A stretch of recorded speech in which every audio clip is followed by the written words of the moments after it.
আল্লাহ কত বড় ভাই, আল্লাহ কত বড়। আল্লাহর বড়ত্বের কোনো শেষ আছে? আল্লাহ পাকের গুণ বর্ণনা করে শেষ করতে পারবো? وَإِن تَعُدُّوا نِعْمَةَ اللَّهِ لَا تُحْصُوهَا قُل لَّوْ كَانَ الْبَحْرُ مِدَادًا لِّكَلِمَاتِ رَبِّي لَنَفِدَ الْبَحْرُ قَبْلَ أَن تَنفَدَ كَلِمَاتُ رَبِّي وَلَوْ جِئْنَا بِمِثْلِهِ مَدَدًا।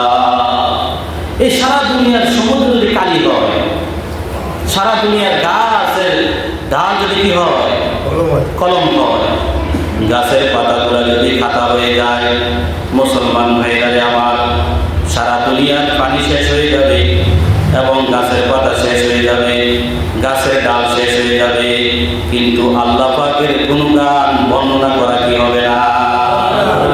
আল্লাহ পাকের গুণগান বর্ণনা করা কি হবে না? শেষ হবে না। ওয়াইন তাউদ্দু নি'মাতাল্লাহ, যে তোমরা আল্লাহ পাকের নিয়ামতকে গণনা করো, লা তুহসুহা, এই গণনা করে কি করতে পারবে না? অনেক তো সাদাকা, আমরা অনেকে মনে করি সাদাকা মানে কি 1 টাকা 2 টাকা করে মিসকিনকে দেওয়া, এটাই কি সৎকার সব অনেকভাবে অর্জন করে। এই যে মাসালা শিখতেছেন, এটাও কি আমিও সৎকার কাজ করতেছি, আপনারা 1000 টাকা নকল নামাজের সব অর্জন করতেছেন। 1000 টাকা নকল নামাজ অর্জন করতেছেন।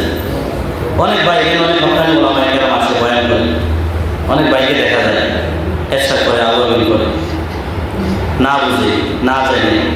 তাহলে হকানি আলেন এর একটা কথা, একটা মাসালা তার মুখ থেকে শুনলে বলেন দেখি তার আগ্রহী করবে সে 6 টাকা 6 টাকা বলে আগ্রহী করে 6 টাকা। আবার এই 6 টাকা যে সে পড়তেছে দেখবেন কি আপনারা মনে আবার কষ্ট পাইলেন না। এটা হলো মসজিদের উত্তম জায়গা, এখানে উত্তম কথা হবে, আমলের নিয়তে শুনেন, হেদায়েতের নিয়তে শুনেন, কাজ হবে। আমার কথাকে আপনারা বুঝতেছেন? আপনারা এখানে আসছেন কি জন্য ভাই? গোলামি করার জন্য। বলেন কি জন্য? গোলামি, দাসত্বের দাস, আমরা তো দাস। এখানে টাকাপুরি নেই, অহংকারী নেই, এগুলোকে সব মসজিদের বাহিরে প্যাকেট করে এক জায়গায় রেখে আসছে।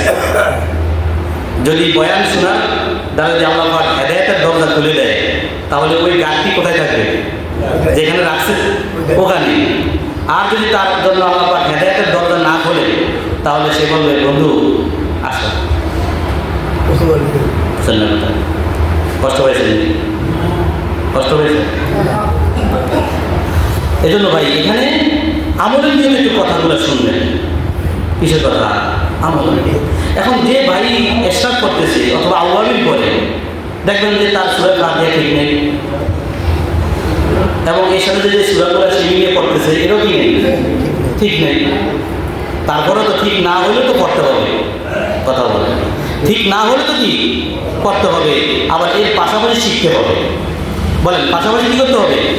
শিখতে হবে, আবার করতে হবে।